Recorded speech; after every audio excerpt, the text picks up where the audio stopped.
বিসমিল্লাহির রহমানির রহিম। প্রিয় দেশবাসী, আসসালামু আলাইকুম।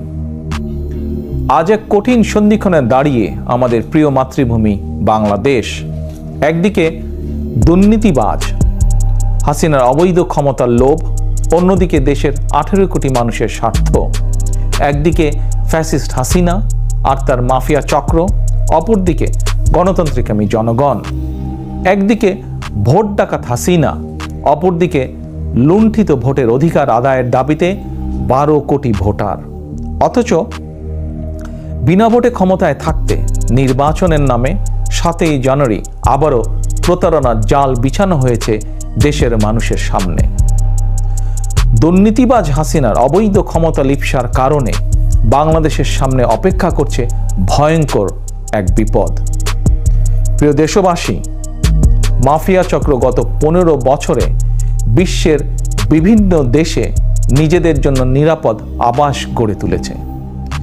দেশের কোনো বিপর্যয় দুর্নীতিবাজ এই টাকা পাচারকারী মাফিয়া চক্রের কিছুই হবে না।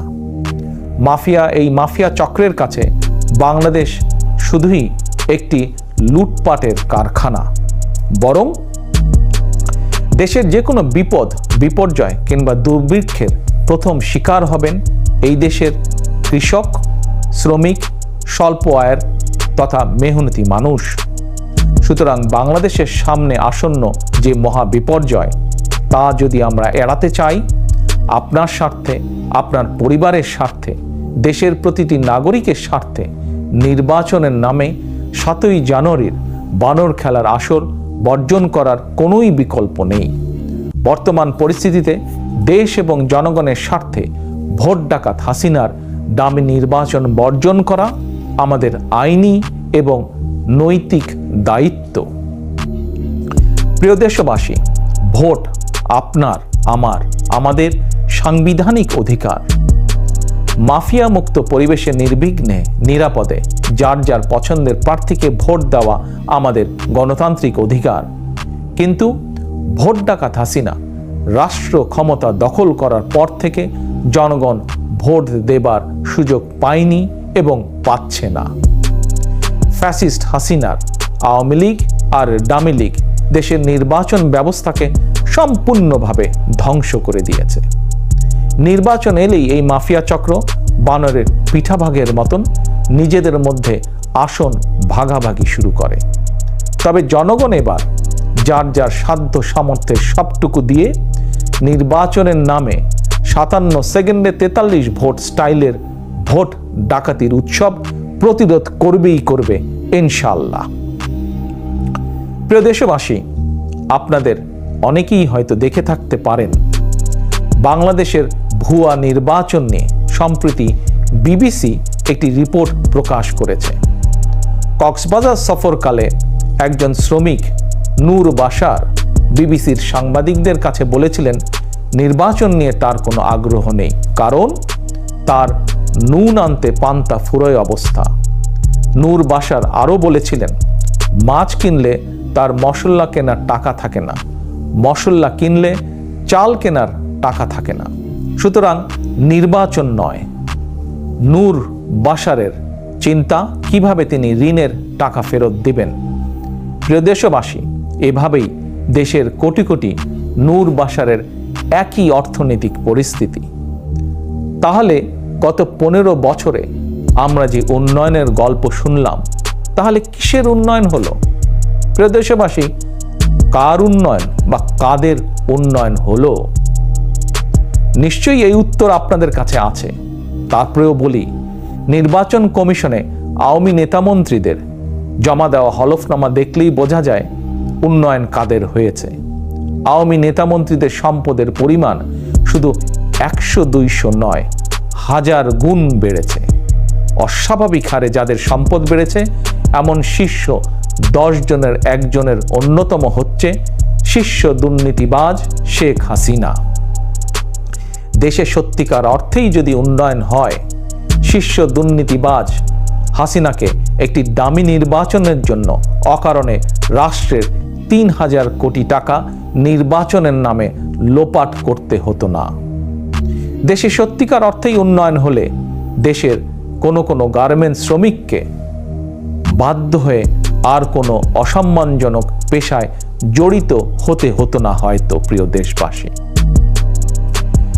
দেশবাসী, 7ই জানুয়ারির ডামি নির্বাচনের ভোট বর্জন এবং ঘোষিত চলমান ও অসহযোগ আন্দোলনের সমর্থনে বিএনপি এবং গণতন্ত্রের পক্ষের আরও ৬২টি রাজনৈতিক দলের পক্ষ থেকে আজ 6ই জানুয়ারি শনিবার সকাল 6টা থেকে 48 ঘন্টার হরতাল কর্মসূচি শুরু হয়েছে। একটানা সোমবার সকাল 6টা পর্যন্ত সর্বাত্মক হরতাল চলবে। প্রিয় দেশবাসী, 90-এর স্বৈরাচার বিরোধী আন্দোলন থেকে শুরু করে আজ পর্যন্ত বিএনপি যত রাজনৈতিক কর্মসূচি পালন করেছে, প্রতিটি রাজনৈতিক কর্মসূচি সফল হয়েছে জনগণের সমর্থনে, জনগণের সহযোগিতায়। কারণ বিএনপি বিশ্বাস করে জনগণই বিএনপির সকল রাজনৈতিক ক্ষমতার উৎস। যে হরতাল কর্মসূচি সফল করা হয়েছে, বিএনপি প্রতিবারের মতন, অতীতের মতন আজও আপনাদের সহযোগিতা সমর্থন কামনা করে এই হরতালকে সফল করার জন্য। গণতন্ত্রকামী জনগণ এখন আর মাফিয়া চক্রের হামলা কিংবা মামলা কিংবা কারাগারের ভয় ভীত নয়। দেশের কারাগারগুলোতে বর্তমানে ধারণ ক্ষমতার চেয়েও 3 গুণ বেশি কারাবন্দী। কারাগারের ভেতর এমন এক অমানবিক পরিস্থিতির মধ্যে থাকার পরও নগদ টাকা কিংবা কারামুক্তির লোভ দেখেও 2-1টি বেঈমান মোনাফেক ছাড়া ভোট ডাকাত হাসিনা কাউকেই ডামি নির্বাচনের প্রস্তাবে রাজি করাতে পারেনি। মাফিয়া চক্রের প্রধান হাসিনার কুপ্রস্তাব যারা ঘৃণা ভরে প্রত্যাখ্যান করেছেন, গণতন্ত্রকামী জনগণের পক্ষ থেকে আমি তাদেরকে জানাই বিরচিত অভিনন্দন। প্রিয় দেশবাসী, আমি আগেও বলেছি, ভোট ডাকাত শেখ হাসিনাকে রাষ্ট্রীয় ক্ষমতার বাইরে রেখে নির্বাচনকালীন নিরপেক্ষ সরকারের অধীনে জাতীয় নির্বাচন হতে হবে। ক্ষমতালোভী দুর্নীতিবাজ হাসিনার অধীনে কখনোই সুষ্ঠু নির্বাচন সম্ভব নয়। এরই ভেতর বেশ কয়েকজন ডামি প্রার্থী 7ই জানুয়ারির বানর খেলার আসর থেকে নিজেদের প্রত্যাহার করে নিয়েছেন। লোভ বা লাভের আশায় এখনও যারা নিজেদেরকে ডামি মানব হিসাবে ভোট ডাকাত হাসিনার খায়েশ পূরণের হাতিয়ারে পরিণত করে রেখেছেন, আপনাদের প্রতি আহ্বান, এখনো সময় আছে। ডামি নির্বাচন বর্জন করুন, দেশের মানুষ আপনাদেরকে ক্ষমা করে দেবে।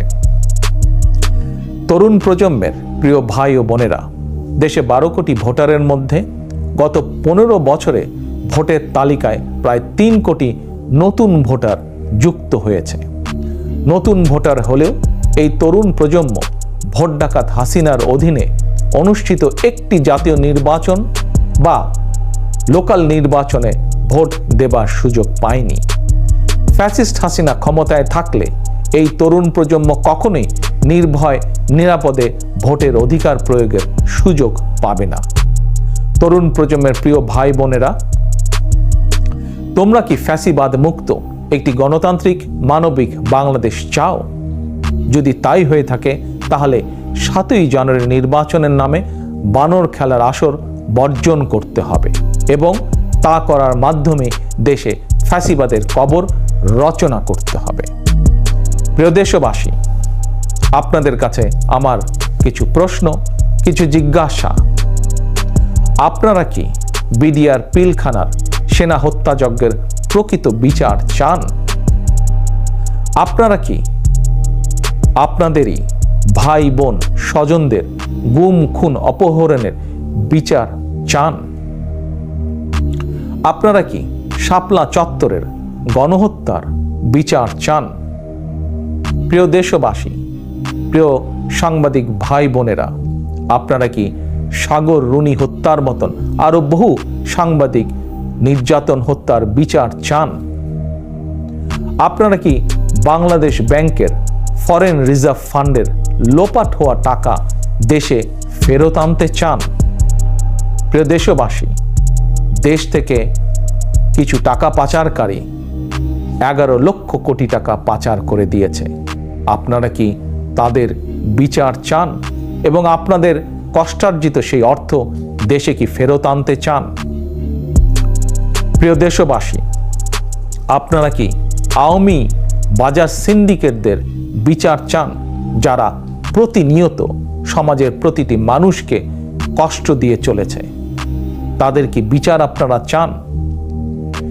প্রিয় দেশবাসী, আপনারা কি কৃষক, শ্রমিক, স্বল্প আয়ের মানুষ সহ প্রতি শ্রেণী পেশার মানুষের জন্য একটি নিরাপদ বাংলাদেশ চান? প্রিয় দেশবাসী, আপনারা কি সংবাদপত্রের স্বাধীনতা, মানবিক মর্যাদা চান? প্রিয় তরুণ সমাজের ভাই ও বোনেরা, তোমরা কি ধর্মীয় সামাজিক মূল্যবোধের আলোকে কর্মমুখী শিক্ষা ব্যবস্থা চাও? প্রিয় দেশবাসী, আপনারা কি ভোট ডাকাত যারা গত 15 বছর ধরে আপনাদের ভোট ডাকাতি করেছে তাদের বিচার চান? প্রিয় দেশবাসী,